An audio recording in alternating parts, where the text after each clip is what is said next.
Okay, so previously we are going to discuss some of the concepts regarding to the state transition matrix and also canonical forms. We are in the middle of the canonical forms, the development of the block diagram representation based on the canonical forms. Okay, so we have discussed the concepts regarding to the canonical forms, that is a normal canonical form and the Jordan canonical form. In the previous class we have seen the problems regarding to the normal canonical form. Okay, so for today's class we will discuss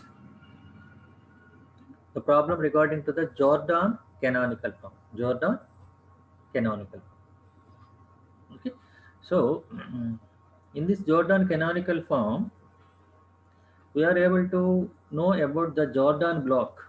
Jordan block, that means in the matrix capital A, all the diagram elements are going to be present, and above the diagram elements a unit value is going to be present.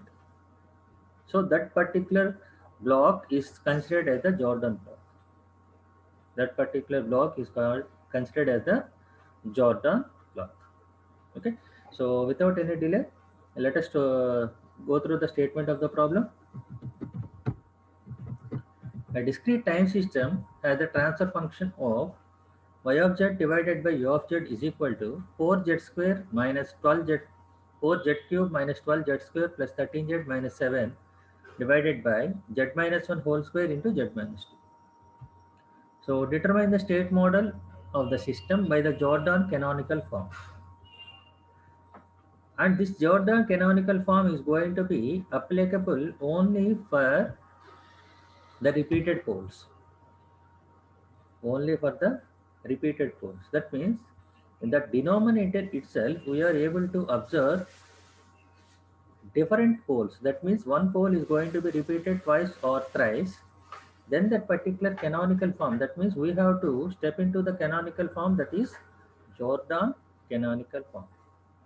If the poles are not repeating, then we can use normal canonical form. Okay, so in the statement of the problem itself, while observing the transfer function, that is nothing but the denominator of the transfer function, we are able to observe the poles are at z is equal to 1 and z is equal to 2. But at z is equal to 1, two different poles are going to be there. That means repeated poles are going to be present at z is equal to 1. So if repeated poles are going to be happen in the transfer function which we have considered, then we have to step into the Jordan canonical form. Jordan canonical form. Okay. So so in order to draw the block diagram representation, that means the block canonical form representation, we have to convert this transfer function into different blocks. Convert this transfer function into different blocks. So for that one, we have multiplied this particular denominator one as z minus 1 whole square is going to be divided with z minus 2. We are going to get y of z divided by u of z is equal to 4z square minus 12, sorry, 4z cube minus 12z square plus 13z minus 7 divided by z cube minus 4z square plus 5z minus 2. So applying the long division method for one time, we are going to get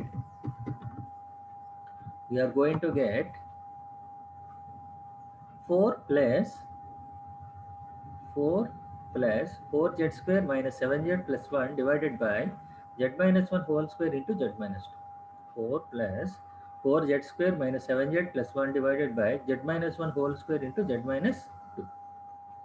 Okay, so we are going to apply the partial fraction method for this one.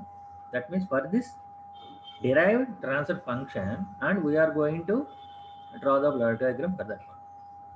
Okay, so that means we have made a long division method for this one, and we have converted or rewritten this transfer function into 4 plus 4z square minus 7z plus 1 divided by z minus 1 whole square into z minus 2. Okay, so we are going to apply the partial fraction for this method and we are going to evaluate, and it is going to be added to the value 4. Therefore, 4z square minus 7z plus 1 divided by z minus 1 whole square into z minus 2 is equal to, that means it can be written as a divided by z minus 1 plus b divided by z minus 1 whole square plus c divided by z minus 2. Z minus 2. So we are very familiar about the obtaining the residue values using the partial fraction method. Partial fraction method. So based upon the process of the partial fraction method, we are going to evaluate the values of the residues, that is a, b and c. That means just multiplying this one, 4z square minus 7z plus 1 is equal to a into z minus 1 whole square, sorry, z minus 1 into z minus 2 plus b into z minus 2 plus c into z minus 1 whole square. So in order to obtain the values of a and b, we are going to substitute the values of z is equal to 1. Z is equal to 1. So we are going to get the value of b as 2 and c as 3. And similarly, just comparing the values of coefficients of z square, we are going to get the value of a as 1. So just substituting the residues of the partial fraction method, we are going to get the transfer function as y of z divided by u of z is equal to 4 plus 1 divided by z minus 1 plus 2 divided by z minus 1 whole square plus 3 divided by z minus 2. Z minus 2. Okay. So for our sake, we have considered this particular repeated pole transfer function initially. So we have written the transfer function as 4 plus 2 divided by z minus 1 whole square plus 1 divided by z minus 1 plus 3 divided by z minus 2. So in the previous class we have seen, that means I have explained how to draw the repeated pole transfer function. How to draw the repeated pole transfer function. That means the input of the first block is going to be connected in series with the output of the second block. For representation of the repeated poles, the input of the first block is going to be connected to the output of the second block. Okay, let me show that diagram. Yeah, this one. So z minus 1 square, it has to be multiplied. That means this particular transfer function is written in the negative terms of the z. Therefore, it can be written as 4 plus 2 z inverse divided by 1 minus z inverse whole square. And it can be written as z inverse divided by 1 minus z inverse plus 3 divided by, sorry, 3 into z inverse divided by 1 minus 2 into z inverse. 1 minus 2 into z inverse. Okay, that means this particular transfer function is written in terms of the negative terms of z. Okay, so for representing this particular first block, that means 2 divided by z minus 1 whole square, that is 2 z inverse divided by 1 minus z inverse whole square. It is going to be written as z inverse into 2. That means 2 into z inverse is going to be written in the cascaded position, z inverse into 2. And denominator we are going to get 1 minus z inverse. 1 minus z inverse. That means z inverse and 1 are going to be connected in the feedback position. Feedback positions.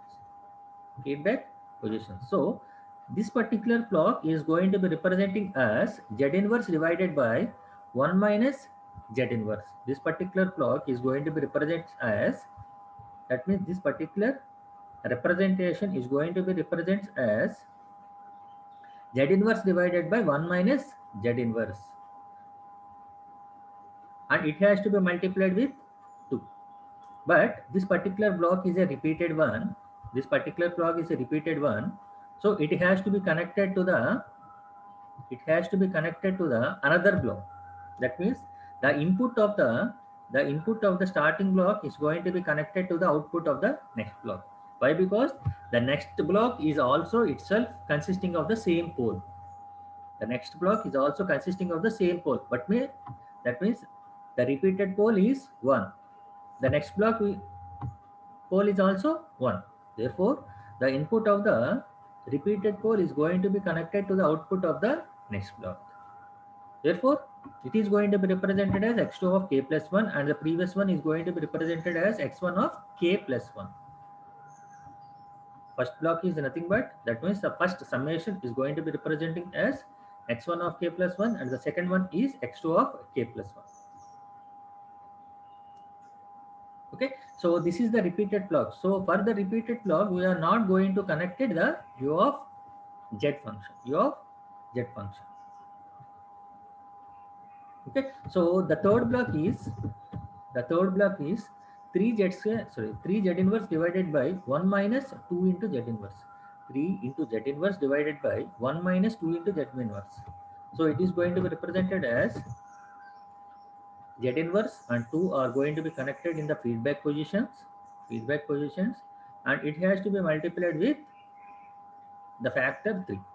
It has to be multiplied with the factor 3. Why? Because the last transfer function block is 3 into z inverse divided by 1 minus 2 into z inverse. So it is going to be represented as z inverse, and this is 2. So x3 of k plus 1 is going to be representing us, x3 of k plus 1 is going to be representing us z inverse, and 2 are in the feedback positions, and 3 is going to be multiplied. So all these values are going to be connected to the summing block along with unit value 4, along with unit value 4. Okay, so now we are going to move into the next step, that is representation of the state equation. Representation of the state equation. That means x1 of k plus 1 is going to be written as x1 of k plus 1 is going to be written as, for x1 of k plus 1, that is this summing position, what are the two values are going to be connected? One is x2 of k is going to be connected, and the next one is x1 of k is going to be multiplied with 1, and it is going to be connected here. Try to observe the summing point. X1 of k plus 1 is nothing but written as, what are the two values are going to be coming here? One is x1 of k has to be multiplied with 1, and it is going to be connected here. And similarly, the next summing point is x2 of k. x2 of k. Therefore, x1 of k plus 1 is going to be represented as x1 of k plus x2 of k. And similarly, x2 of k plus 1 is going to be represents as, what are the two values who are going to come here? That is x2 of k is going to multiplied with 1, and it is going to become here, and the next value is u of k. So it is going to be represented here x2 of k plus u of k, and x3 of k plus 1 is going to be written as, this is the summing point, and two values are going to be connected to the summing point. That values are x3 of k is going to be multiplied with 2, and it is going to be comes here, and the next value is u of k. So x3 of k plus 1 is going to be represented as 2 into x3 of k plus u of k. 2 into x3 of k plus u of k. Okay, so therefore the output equation is going to be represented as 2 into x1 of k plus x2 of k plus 3 into x3 of k plus 4 is equal to 0. 4 into u of k is equal to 0. This is the output equation. So this output equation is going to be represented in terms of the basic standard form, that is y of k is equal to, the values are 2, 1 and 3. Therefore, the y of k is going to be represented as the row matrix, that is 2, 1, 3, and the column matrix, that is x1 of k, x2 of k, and x3 of k plus 4 into u, plus 4 into u. Okay, so the input matrix is going to be represents as x1 of k plus 1, x2 of k plus 2, x3 of k plus 1 is equal to 1, 1. That means x1 of k, x2 of k, and the next value is x3 of k. So For x1 of k plus 1, it is going to be represented as 1, 1, 0. For x2 of k plus 1, it is going to be represented as 0, 1, 0. And x3 of k plus 1 is going to be represented as 0, 0, 1. That is nothing but it is going to be represents. It is the x3 of k plus 1 value is 2 into x3 of k. Therefore, representing this particular one, we are going to observe the diagonal matrix are going to be there. The diagonal matrix are going to be there, and above the diagonal matrix, an unit value is going to be present. Above the diagonal matrix, there consisting of a unit value. So this particular block is considered as Jordan block. The diagonal matrix are going to be presented, and above the diagonal matrix an unit value is going to be presented. So that particular block is considered as the Jordan block. So here this particular block is considered as the Jordan block, which is consisting of which is having a size of 2 by 2.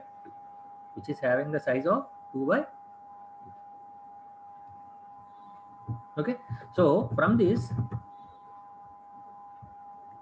so in this way we are going to, that means in this way we are going to rewrite the values of repeated poles in Jordan canonical form.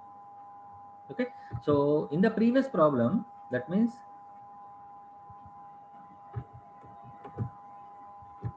so in this problem, here the transfer function is there. And applying the partial fraction methods, we have obtained the transfer function, modified transfer function, and we have connected only the block diagram for this one.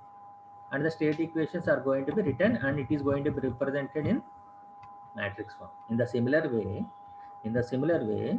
for the repeated poles,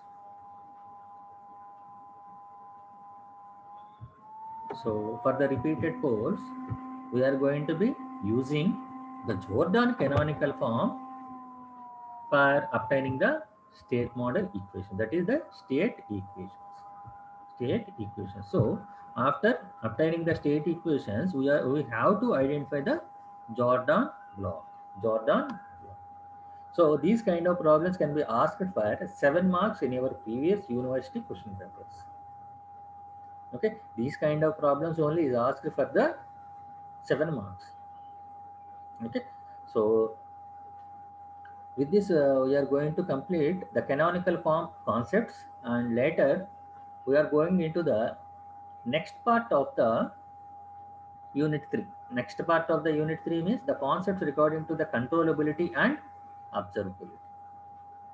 We are going into the next concept of the third unit, that is the second part of the third unit, that is controllability and observability concepts. Okay, so these are the very, very easy and simple topics. By applying a simple matrix form and determining the det values of this matrix, we are going to get, that means we are going to tell whether that particular matrix is controllable or observable. The next concepts of the third unit is controllability and observability.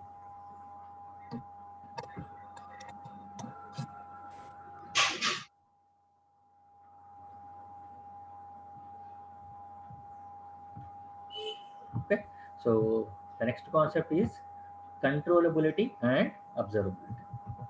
So while discussing about the concepts of the controllability, the state equations are usually determined as x of k plus 1 is equal to a into x of k plus b into a of k. And similarly, c of k is going to be represented as d into x of k plus e into a of k. Someone has unmuted.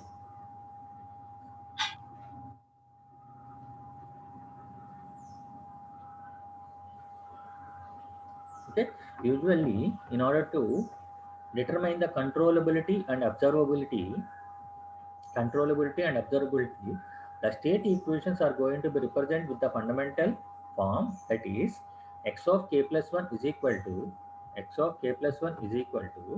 a into x of k plus b into u of k, and c of k is equal to d into x of k plus e into u of k.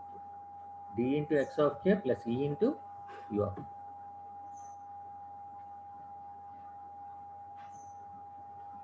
Okay, so in order to observe, that means in order to test whether the system is controllable or observable, these particular matrices are used. That means the matrix A, B, D, and E. With this particular matrices only, we are going to determine whether the system is controllable or observable. Controllable or observable. Okay, so let us discuss the definitions of this particular controllability and observability. The first definition is state controllability. State controllability. Okay, so these definitions are somewhat typical. So try to understand this one. So when that particular state is going to be said as state controllability, that means the system, whenever a system which is described by the above equations is said to be completely a state controllable, that means the system which is going to be represented, which we have discussed in the previous equations, is said to be controllable, that is state controllable, if at any initial stage, if at any initial stage, that is k is equal to 0, there exists a set of unconstrained controls. There exists a set of unconstrained controls, that is u of k, which transfers initial state x of 0 to the final state x of n. That means let me explain clearly. So in order to establish a system as a state controllable, in case of the difference equations, we are going to consider the initial conditions also. The initial conditions also. That is, the initial conditions are going to be considered when k is equal to 0. That means the instant k is equal to 0. Okay. So if this initial stage consisting of a unconstrained controls, unconstrained controls means that initial state is going to be considered. That means if that initial state consisting of a unconstrained controls such as step functions u of k, this particular unconstrained controls will transfer the initial state, that is x of 0, to the final state x of n. Okay, at that particular condition, that particular system is considered as a state controllable system. Is considered as a state controllable system. So in order to determine the state controllability, we are going to define that particular condition as that means the state controllability matrix is given by S is equal to b ab a square b and so on up to a power n minus 1 into b. That means where n is nothing but size of n. That means the number of rows and number of columns. The controllability matrix is given as S is equal to b ab a square b and so on up to a power n minus 1 into b, where n is nothing but the size of the matrix A. Okay, so after representing this particular matrix, and if this particular matrix is a non-singular matrix, if this particular matrix is a non-singular matrix, that is, if the determinant value of this particular matrix S is not equal to 0, then that particular system is completely said to be controllable. Then that particular system is considered as a controllable. Okay, this particular condition is very, very important, which is asked for 2 marks, and this particular statement is only used for determination of the controllability. Try to observe this one. That means in our problems, he will give that particular state matrix. That means or the transfer function. With the transfer function, we are going to derive the state matrix. After determining the state matrix, we are able to find out the matrix A, B, D, and E. A, B, D, and E. So, after determining this particular matrix A, B, D, and E, the controllability condition is going to be tested with a matrix, that is, that particular matrix is going to be represented as S is equal to B, AB, A square B, and so on up to A power n minus 1 into B, where n is nothing but the size of the matrix A. So, after representing this particular, that means obtaining the matrix S, we have to calculate the determinant of that particular matrix S. We have to determine the determinant of it, that means det value of that particular matrix S. If the det value is not is equal to 0, if that det value is not equal to 0, then that particular system is considered as controllable. Then that particular matrix is considered as controllable. That means in order to check the controllability, we have to, that means we have to, we should have two matrices. One is A and B. We must have the matrix A and B. Two different matrices must be presented for determination of the controllability. For determination of the controllability. Okay. Similarly,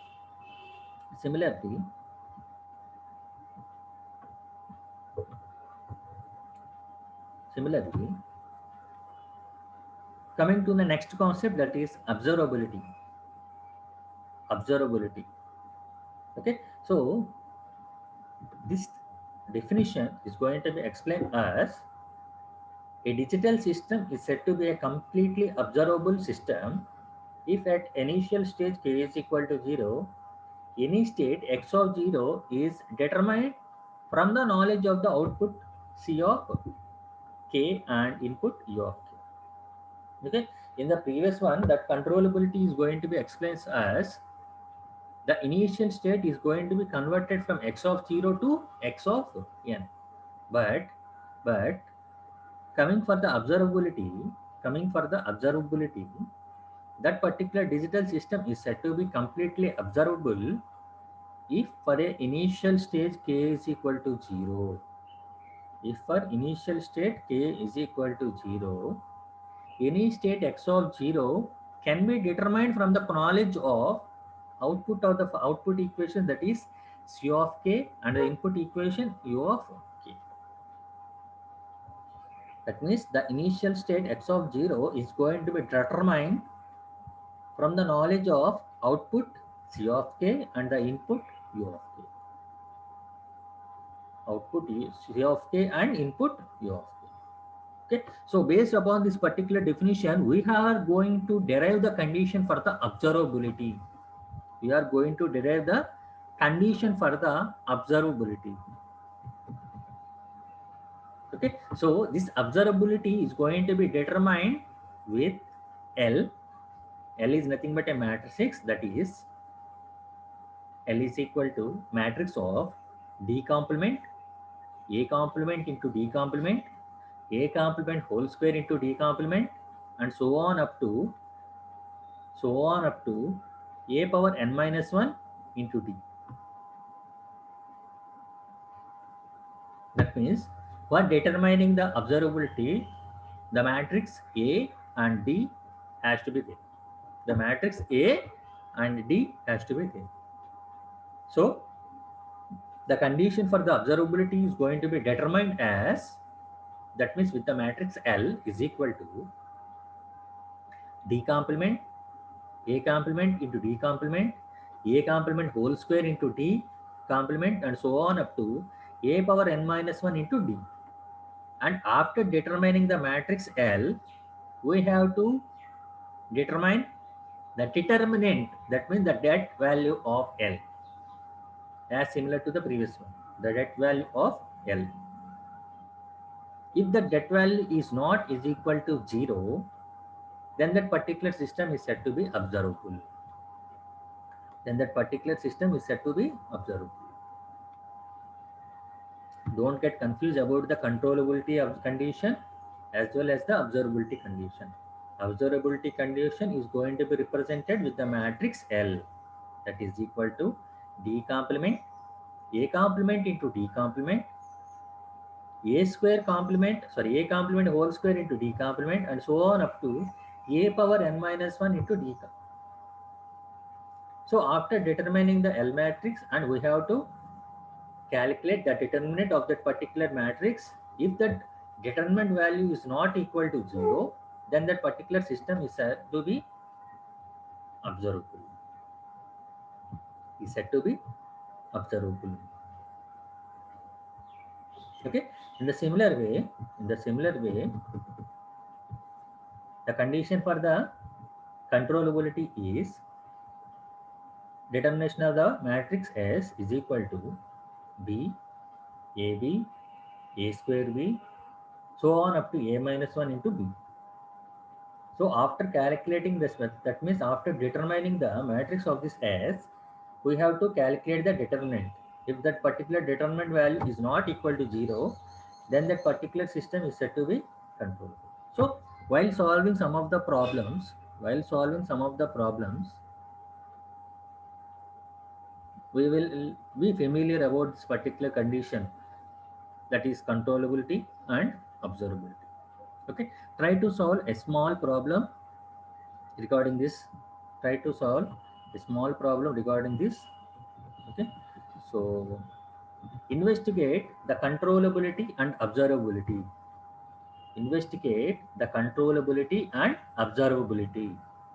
That is, the matrices are represented as x of k plus 1 is equal to minus 1, 1, 0, minus 1, x1 of k, x2 of k plus 0, 1 into u of k, y of k is equal to 1, 1 into x of k.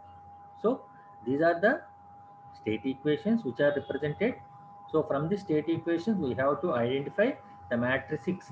This particular matrix is A, and this particular matrix is B, and this particular matrix is D. Okay, that means comparing this particular matrix with the basic matrices. So after comparing these matrices, that means these equations, the matrix A is minus 1, 1, 0, 1, and matrix B is 0, 1, and matrix D is 1 and 1. And the condition for the controllability is, that means we have to determine the matrix S is equal to B, AB, A square B, and so on up to A power n minus 1 into B, where n is nothing but the size of the matrix A. Okay, what is the size of the matrix A? It is nothing but 2 by 2. It is nothing but the matrix 2 by 2. That means S is going to be determined as matrix of B and A power 2 minus 1 into B. That is we have to determine the matrix S is equal to B into AB. S is equal to B into AB. Okay, so AB is nothing but multiplication of the matrix A with B. We are going to get 2 by 2 matrix into 2 by 1 matrix. We are going to get 2 by 1 matrix. So just multiplying, cross multiplying this particular one, minus 1 into 0 plus 1 into 1, that is value is 1, and 0 into 0 is 0, and minus 1 into 1 is minus 1. So AB value is AB value is 1 1, and S matrix is going to be represented as BAB. B matrix is 0 1 here, 0 1, and AB matrix is 1 1. Just calculating the determinant of this value, this particular matrix, we are going to get 0 minus 1. So the determinant of this particular matrix is non-zero, is not equal to 0. Then that particular system is considered as a controllable. Then that particular system is considered as a controllable. And the rank of that particular matrix is nothing but the size of the matrix A. And the size of the matrix A is 2 by 2. Therefore, the rank of the matrix is 2. The rank of the matrix S is 2. And the determinant value is not equal to 0. Then that particular system is considered as a controllable. Is considered as a controllable. And similarly, the condition for the observability is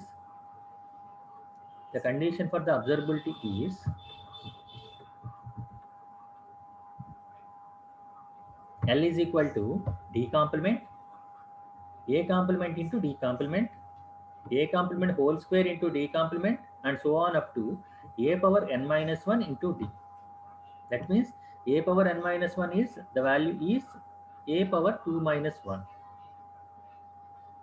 That is, the value is 1. Therefore, the matrix L is D complement, A complement into D complement. And D complement matrix is, the matrix D is 1 1, which is a row matrix. So therefore D complement matrix is 1 1. And A complement D complement is, A complement matrix is represented as minus 1 1 0 1, and it is going to be multiplied as, and we are going to get the value of A complement D complement as minus 1 0, and the matrix L is going to be framed as D complement A complement into D complement, that is 1 minus 1 1 0. And just calculating or determining the value of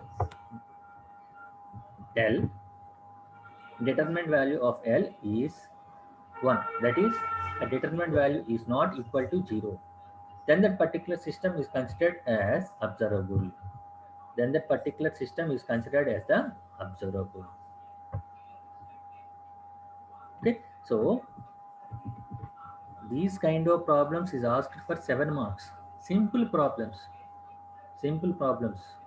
Just we have to remember the condition for the controllability and the condition for the observability, and we have to determine the matrix S and L, whether it may be a controllable or observable. And after that, we have to calculate the determinants of that particular matrix S and L and evaluate the values if that particular values are not equal to 0. If that particular matrices are not equal to 0, that means if matrix S, that is mod S, is not equal to 0, then that particular system is considered as controllable. And similarly, the determinant value of L is not equal to 0, then that particular system is considered as observable.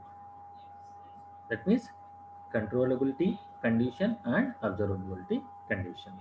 So just remember these particular conditions, we can evaluate whether the system is controllable or observable. So these are very, very simple concepts, and these based on the problems based upon these particular concepts are given for 7 marks. Are given for 7 marks. Okay, so in the next class we will see the problems regarding to the controllability and observability, and we will complete the unit or the chapter 3. Chapter. Okay, so from tomorrow onwards, both group 1 and group 2 people has to join for the DCS class using the group 1 link itself. Using the group 1 link itself. Okay, with this I am going to wind up the class for today. Thank you everyone. Have a nice day.